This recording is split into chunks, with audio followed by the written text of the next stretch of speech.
ആദ്യം മനസ്സിലാക്കേണ്ട കാര്യം, നമ്മൾ ഈ UFO എന്ന വാക്ക് കേൾക്കുമ്പോൾ അൺഐഡന്റിഫൈഡ് ഫ്ലൈയിങ് ഒബ്ജക്ട് എന്നാണ് അതിൻ്റെ അർത്ഥം. അല്ലാണ്ട് ഏലിയൻ്റെ കപ്പലെന്നോ അല്ലെങ്കിൽ ഷിപ്പെന്നോ സ്പേസ് ഷിപ്പെന്നോ ഒന്നും അതിനർത്ഥമില്ല.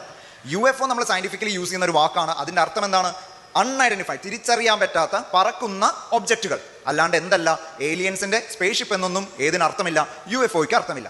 എന്തുകൊണ്ടാണ് ഈ തിയറി കൊണ്ടുവന്നതിന്റെ റീസൺ എന്ന് പറഞ്ഞു കഴിഞ്ഞാൽ, 1965 നാസ വിക്ഷേപിച്ച ജെമിനി 4 എന്ന് പറയുന്ന ഒരു വിക്ഷേപണ യാത്രയിൽ സ്പേസ് വാക്ക് നടത്തിയ ആസ്ട്രോനോട്ട് ജെയിംസ് മെക്ഡെവിഡ് അദ്ദേഹം ഒരു പ്രസ്താവന ഇറക്കി. ഞാൻ ഇന്ന് ഒരു UFOയെ കണ്ടു എന്നുള്ളൊരു പ്രസ്താവന. ഇതാണ് തെറ്റിദ്ധരിക്കപ്പെട്ടത്. അദ്ദേഹം യൂസ് ചെയ്ത വാക്ക് കറക്റ്റാണ്, UFO എന്ന് പറയുന്ന വാക്ക് കറക്റ്റാണ്. പക്ഷെ അദ്ദേഹം ഉദ്ദേശിച്ചത് എന്തല്ല, ഏലിയൻസിനെ അല്ല അദ്ദേഹം ഉദ്ദേശിച്ചത് എന്ന് മാത്രം.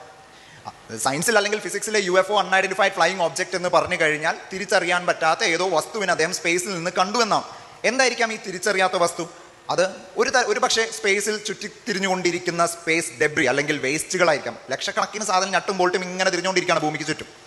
ഇത് പലതരത്തിലും സാറ്റലൈറ്റുകൾക്ക് അപകടം ഉണ്ടാക്കുന്നുണ്ട്. ഇതിൽ എന്തെങ്കിലും ഒരു പീസ് അദ്ദേഹം കണ്ടതായിരിക്കാം എന്ന് വിശ്വസിക്കുന്നു. അതുകൊണ്ടാണ് തിരിച്ചറിയാൻ പറ്റാത്ത സാധനത്തിനെ നമ്മൾ UFO എന്നാണ് വിളിക്കുന്നത്. പക്ഷേ ബർമുഡ ട്രയാങ്കിളിലും ആ കാലഘട്ടത്ത് 1-2 ഷിപ്പെല്ലാം മിസ്സായതോടുകൂടി ഈ തിയറി ഉണ്ടാക്കുന്നവർ എന്ത് വിചാരിച്ചു? കൊള്ളാം, നല്ല ഐറ്റാണ്, ഇത് രണ്ടും കൂടി നമുക്കൊന്ന് ക്ലബ് ചെയ്ത് നോക്കാം. UFO തിയറി അതുപോലെ തന്നെ ബർമുഡ ട്രയാങ്കിൾ രണ്ടും കൂടി ചേർത്ത് വെച്ചപ്പോൾ എന്തായി?